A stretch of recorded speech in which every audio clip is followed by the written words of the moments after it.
Hi, this is Travis with another video for you guys. So I'm a doctor of physical therapy for those of you that don't know me.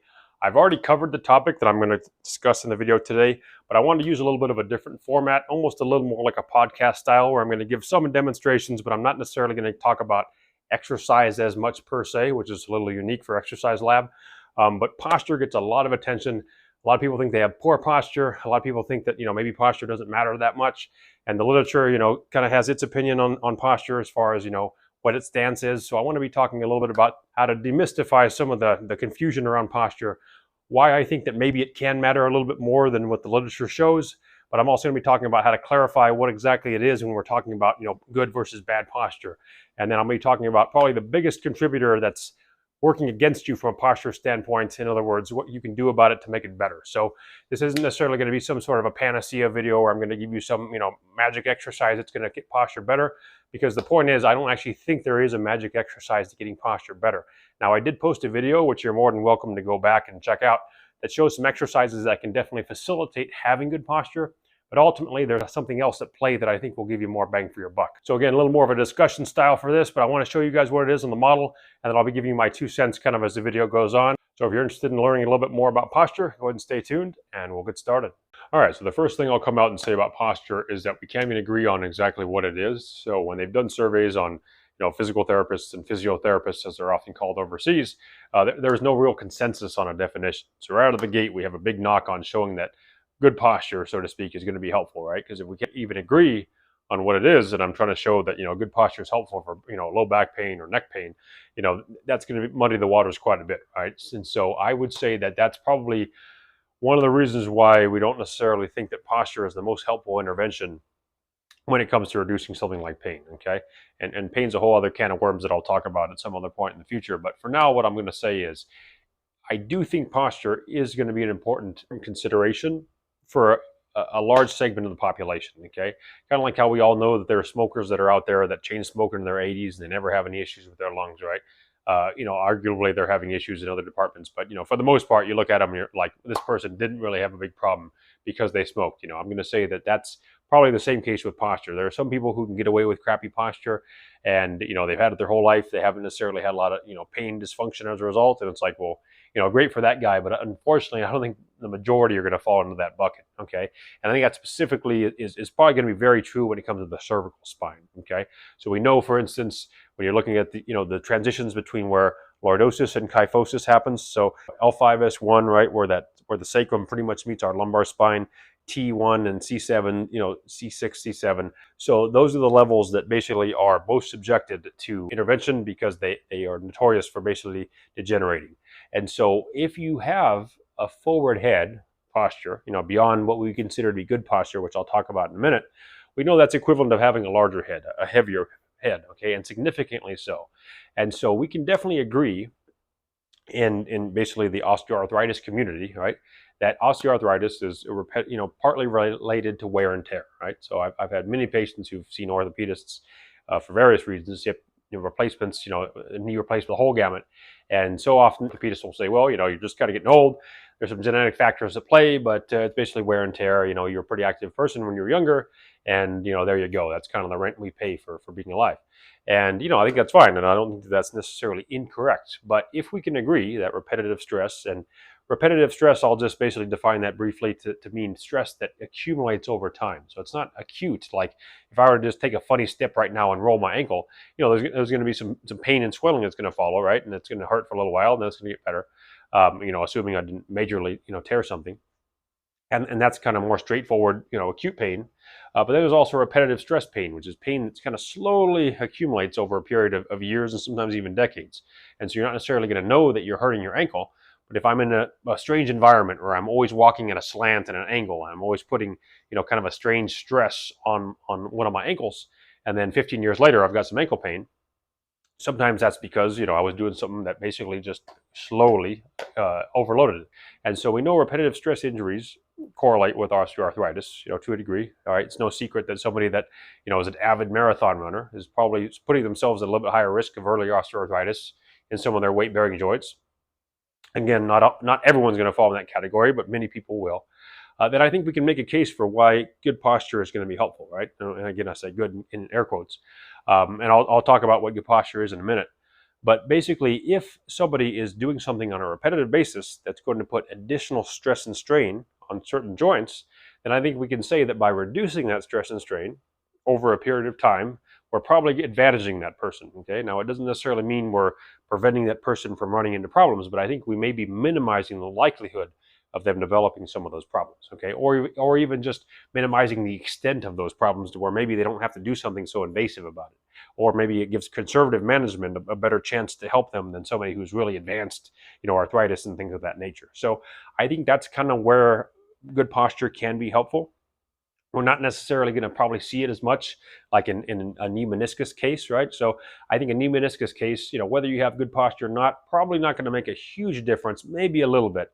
But again, I think if we're talking about like joint degeneration in the cervical spine, that person is probably going to be benefited quite a bit by having better posture. Okay, so let me just touch on what I think good posture is. My definition of it, and I'm not the only person who feels this way. So the people that think this is good posture, I would agree with them, by the way. If you think about where your ear is, so anatomically, there's going to be some variation here. Okay, this is the external auditory meatus, which is basically the ear hole or ear canal. Most people, though, are not going to have a lot of variation as far as how anterior or posterior ear is. Okay, it's going to kind of fall in about the same relative position to the skull, kind of like our eyes, right? Eyes are about halfway, roughly speaking. So the ear kind of, some people obviously have ears that turn out, but that part doesn't matter so much. If you can draw a plumb line from somebody's ear to the outside of this shoulder here, okay, and that's just basically, so if you follow this around the spine of the scapula, this is basically, this whole thing is your scapula, which is your shoulder blade, and it wraps around and, interfaces here with the clavicle for those of you that are interested, and forms the AC joint, all right? But on the outside, we just call this pherochromion typically. And it's a little bony protuberance here. Everyone can pretty much feel it because there's not a lot of fat and muscle that grow on top of it. So even if somebody's really obese, you can typically still feel this. And so you want to just see that, the ear is in that vicinity. Now, I'm not necessarily a real zealot or draconian about this. As long as it's somewhere in that ballpark, I'd say that's pretty good. And then from there, you want to be able to draw that line and basically pass through this outer part of your hip bone here. Okay, so again, dropping your plumb line, you should be somewhere again in that vicinity. A little anterior, a little posterior, not a huge deal. In other words, a little forward, a little back. Again, you're going to be able to feel this. So I can feel this thing right away. It's right here on me. And again, even if I was, significantly more muscular or obese, there's not a lot that's going to hide this because there's just connective tissue. It's basically a sheet of fascia. Your IT band kind of runs up here. And so you're not going to get a lot of, fat or muscle deposits on top of this. A little bit, but most people can still get to it pretty easily. So you draw your plumb line, 1, 2, 3, okay? And then from there, you should pretty much pass through the knee. I'll move this back a little bit so you can kind of see what's happening. And then on the outside of your ankle, and I'll try to show this here, you have this little bony part we call your lateral malleolus, okay? And that's pretty much where you think of as your ankle bone here. And you should pretty much be 1, 2, 3, roughly for the most part. Now, people that tend to stand with their knees hyperextended, okay, your shin, and I can't even do this really because I'm just not that flexible, your shin kind of comes out in front of your kneecap here, this patella, which is this bone here. And that would be somebody who stands, that's a lot of knee hyperextension. Some people can just stand a little bit like that. But that is going to influence your posture quite a bit as well. So I was just talking to a woman, very fit, in her late 50s the other day, and she does a lot of yoga, and she was talking to a yoga instructor who was harping on, how bad her posture was and telling her she was too kyphotic and all these things. Never bothered to look below the waist, never bothered to tell her that her knees are very hyperextended, right? And so she was missing a big piece of the puzzle. And so I think the majority of people do that as well. We think about good posture from basically being the chest up. So, we think about all the things that are happening here, which again is certainly significant. But if somebody's knees are very hyperextended, that's going to influence things up the chain. And so sometimes you have to start all the way with somebody's feet, all right? And I'm not a huge orthotic guy. I'm not necessarily one of those people that says, go to the podiatrist, get your orthotics, but some people do need them. And so if you stand, for instance, in a lot of what we call overpronation, where your feet kind of tend to collapse inward, you see how that kind of influences what my knees do, right? My knees tend to internally rotate a little bit. They also might even come into a little bit of what we call, knock-kneed or valgum, okay? Sometimes that's going to have a downstream effect where I'm going to maybe want to exaggerate my lordotic curve a little bit, okay? And if I did that, I would probably compensate a little bit with being a little more forward flexed up top as well, okay? So there's a lot of different ways we can kind of fall into these, sort of awkward positions. But if I'm only looking at what's happening up top with this person, sometimes I might be missing a big piece of the puzzle. So in that lady's case, if you were to, try to, fix all those things, you're not going to necessarily fix it per se because their knees are still hyperextended. So what I would say is, if you can just sometimes, in these people's cases, fix the way their knees are positioned, sometimes these things will almost self-correct, or maybe they'll correct to a point where I don't have to address as much. So it's important to think about that when we're thinking about posture. It's more than just the chest up, all right? That being said, the chest up is where most people are probably more aware of it, because of the fact that most people these days, or not necessarily most people, but many people are working at desk jobs, right? We're spending a lot of time sitting down, at computers, prolonged period of time, tablets and all that stuff. And so again, those things just tend to lead us into those positions, right? So it's very rare that somebody has, a position where they're too posterior, right? So we tend to fall anterior. That's just kind of where gravity takes us, right? So you look at older people, especially somebody with Parkinson's, they fall into those really kyphotic postures. Hopefully in your younger years, it's not that bad. The nice thing about being younger is I don't necessarily think younger people need corrective exercises for posture as much. I think they just need to get more fit and be more mindful of it. Okay, so the biggest thing I'll say about posture is it's a habit. And so exercises at their best can really only pave the way for the habits. Okay, now sometimes I'll come in and I'll talk to somebody about posture, and as we're talking, I can just watch them standing more upright, and then they're working like super hard to be there, like they're in the military, right? So they're doing their thing, and invariably they're going to get tired, right? No one's going to be able to stand like that all day.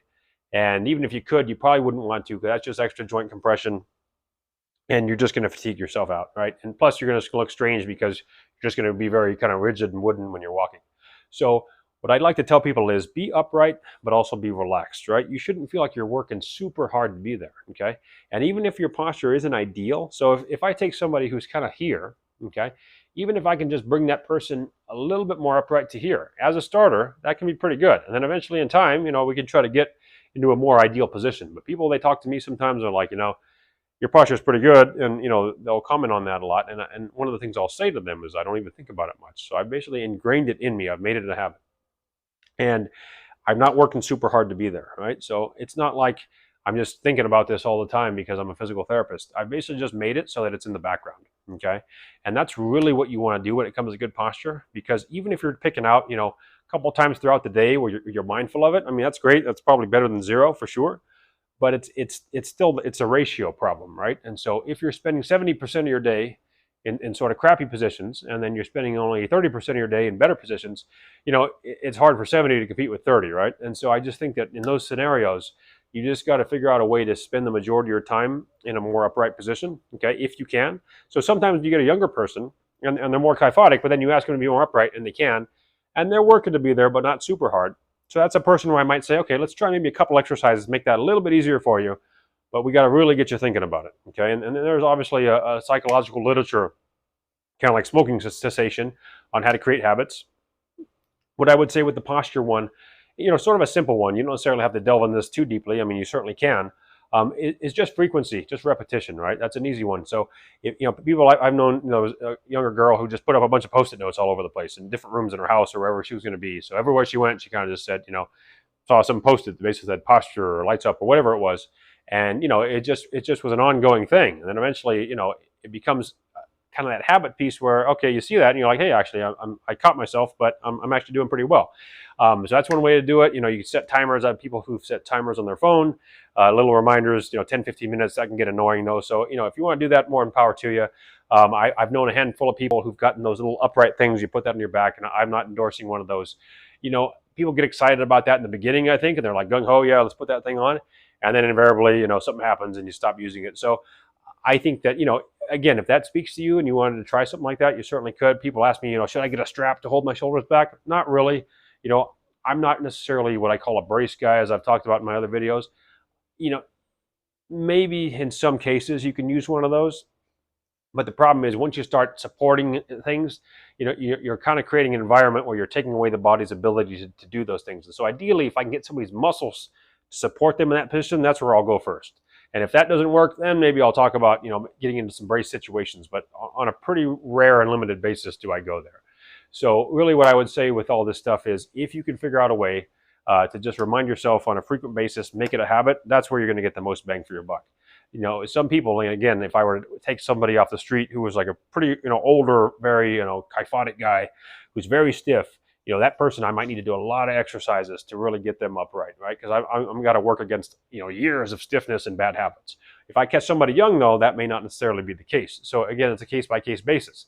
And depending on what the person's issues are, I may fix one thing or another. So if I take that older person who's really kyphotic and stiff, and he's telling me, reaching overhead just isn't working out for me, and I'm getting some shoulder pain now, right? And so you think to yourself, well, let me improve this guy's range of motion because he's only getting to here. What if I improve that person's thoracic mobility? All of a sudden, without even changing the shoulder, I get this person up a little bit higher, right? So sometimes you can, it might seem straightforward, like, oh yeah, let's just get this person's range of motion better. But you really have to look at kind of where the issues lay. And that's why I'd say individualization is always going to be the way to go. So, there's a lot of things out there that can make this difficult. And so what I would say is general recommendations are only going to get you so far, okay? And if that works, then great. And I certainly think that those exercises I did show in the earlier video can be helpful. So certainly, by all means, give that a try. But when that isn't working out for you, don't hesitate to get looked at, because, there's other things that can prevent you from even being able to get there. I mean, I'm not going to get into all the things, but like ankylosing spondylitis, there's conditions where people get progressively stiffer, and it's sort of a pathology. There's a process that's kind of working against them, and so even the best exercises aren't necessarily going to help that person. So if things just aren't working out for you, definitely get checked out always. But that being said, I'm going to assume that everyone here is healthy, and that's the assumption I like to make. And I certainly hope that's the case for you. So if that's the case, the exercises I think can be helpful. But again, the habit piece, can't say enough about that. So really the takeaways for the video today that I wanted to just kind of talk about, because the spiel at the end of the last posture video, I don't think I did it justice, was that, posture is a habit, okay? It's also dynamic, okay? The dynamic piece I didn't touch on as much right now, but really what I wanted to say to that is it's movement, okay? So posture, everyone thinks about, okay, I'm going to stand really upright like I'm standing in line, but you're not standing in line all day, right? You're moving around. So when you're moving, you want to make sure that you're moving in a way that's going to be helpful and productive for your body. And so an easy way to think about this is the reason why essentially you want to have good. So when I think of good lifting mechanics, that's essentially good posture as well, right? Because you're using good posture as you're lifting, right? And so, good mechanics, basically holding your body in a good, mechanically advantaged position, which essentially is just a reinforcement of good posture. And so one of the reasons why, so let's just say I was going to, move my second in charge here at Exercise Lab. If I was going to move this skeleton, one of the worst ways to do it, okay, and lumbar flexion gets villainized a lot, and I'm not necessarily somebody who says you should never do it, and I'll talk to that in a moment. But one of the worst things I could do is if I were to lift this guy at an angle, so if I'm facing, you guys, and I'm turned, and I'm at a pretty far distance, that would be one of the hardest ways to do it. So if I were to just take L5S1, okay, which again would be pretty much where your lowest lumbar vertebrae interfaces with your sacrum. So my L5S1, from where, the heaviest point of this thing is probably also right around the hips of this thing, right? So if I were to think about where this thing's center of mass is and where my L5S1 is, look at all that distance, right? So if I'm going to lift this thing, I'm asking my L5S1 to basically undergo all that torque and shear as I pick this thing up, right? And that's going to be quite a, obviously that's fine because this thing isn't that heavy. And, my muscles, not that I'm tooting my own horn, are fairly strong, so I could do that and that'd be fine. But if I were to do that on a regular basis, all right, if I were to do that for days to months to years to decades, I would see that, my L5S1 may get to a point where, hey, that's not happening anymore, buddy, right? And it's all of a sudden I blow that thing out. So then you're that guy about, this guy bends over to reach for the remote control and he blows his back out. And that's a pretty common story. And I think because of that, we've gotten afraid of lumbar flexion. Or some people, they get afraid of movement in general. And that's the thing. That person had a bad back in the making, all right? So there's nothing inherently dangerous about picking up a remote control. It's just that person was doing a lot of that repetitive stress probably on their back. Maybe they also had some genetic predispositions, and so eventually they just put that disc over the top, and there it went, right? Now, if I were to lift this guy, though, in a more optimized position, all right, I get my body close to it, I use my legs, I'm close to here, and so now all of a sudden, look at my L5S1 to this center of mass, right? I've significantly shortened that distance. So the amount of torque and strain now that I'm putting on that segment is much less, right? And that's one of the reasons why, if I were to have to do this on a repetitive basis, so imagine, again, take that distance from here to that distance down here, okay? And if you were to add that up over a period of years, you can see how that can have a pretty profound effect. It's a big snowball effect, right? And that's basically how having good posture, good mechanics can improve the longevity of our bodies, right? And so that's one of the reasons why you want to use good lifting mechanics, okay? Really, with good lifting mechanics, if you can learn how to hip hinge well, that's pretty much the whole story there, for the most part, okay? So when people flex through their spine, okay, it's going to put a little more stress on those segments than if they're able to lift more with their legs and keep their back neutral, okay? So that way I'm kind of asking my spine to work a little more isometrically, okay? So if I were to pick this up and keep my spine a little more neutral, I just have to isometrically stabilize, okay, as I lift this, as opposed to sort of isotonically or dynamically, if I were to flex through my back. And so picking something up in a forward flex position off the ground is just going to ask more from my lumbar erectors, and it's going to possibly put a little more stress on those segments, on those vertebrae, okay? And so over time, again, that's what tends to work against you. Now, what I'll say to that, the spine is fairly robust, right? It should be strong in somebody who has a strong body. So they have strong, core muscles. They have strong erector spinae. Basically the spinal erector muscles here, the long ones, and basically they practice good lifting mechanics. Somebody's spine should be pretty robust, so they shouldn't necessarily be afraid that if I flex my back, once in a while from time to time, it's going to hurt me, right? But again, most people don't have a great back, right? Maybe they don't have a very strong core. Their erector spinae muscles are not doing so great. They've been using a lot of poor lifting mechanics for a long time, and then they're going to be in flexion now, picking something up again, and eventually it's just, there it goes, right? So that's pretty much what I'll say about lifting mechanics. So hip hinging, simple thing to do. I talked about how to do it in the deadlifting video, and I talked about how to do it in the posture video, so you guys can check that out. I'll post a deadlifting barbell video at some point soon, but for now I just have the band one. But pretty much I show the broomstick trick, all that is, you just take something solid and just slide it down your legs, okay? And if you keep, and that's a pretty nice way to reinforce that hip hinging, okay, for those of you that don't know how to do it. So you don't want to, flex your back as you're doing this per se. And I'm not doing this stiff leg, because again, that's going to do that same thing where it puts a little more of an ask on my lumbar spine. So that's how you hip hinge. And once you get the hip hinging down, then you can kind of just, use your legs rather than your spine to lift things. And your legs tend to do a better job than your back in that sense, and that's one of the reasons why it tends to be a little more back saving, at least in theory, okay?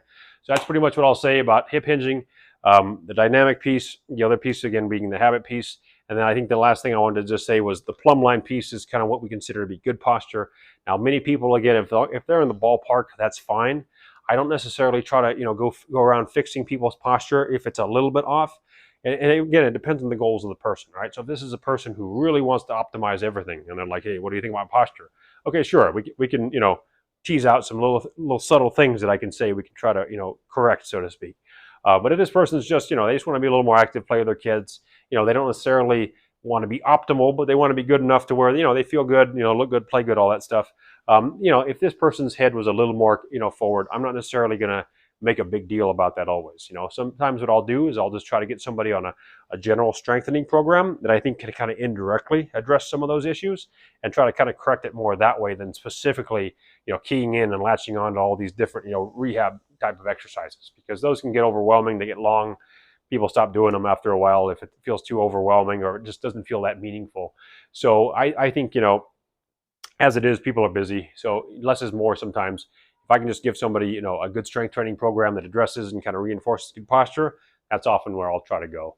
And then if needed, obviously, then I'll go to the posture exercises. So you guys can check some of those out in my other video. That's pretty much all I wanted to say on posture for today. Definitely let me know what you guys think. Subscribe if you like this stuff. And if you guys like this format where I kind of talk, a little more of a chalk talk, a little more almost of a podcast style format, let me know that as well. But I am going to try to stick also with some of the more traditional content where I'm showing some exercises. I'm going to try to get a video up on the transformer bar pretty soon too, so other good stuff in the mixture. So as always, stay tuned. Let me know what you guys think, and I hope you have some fun.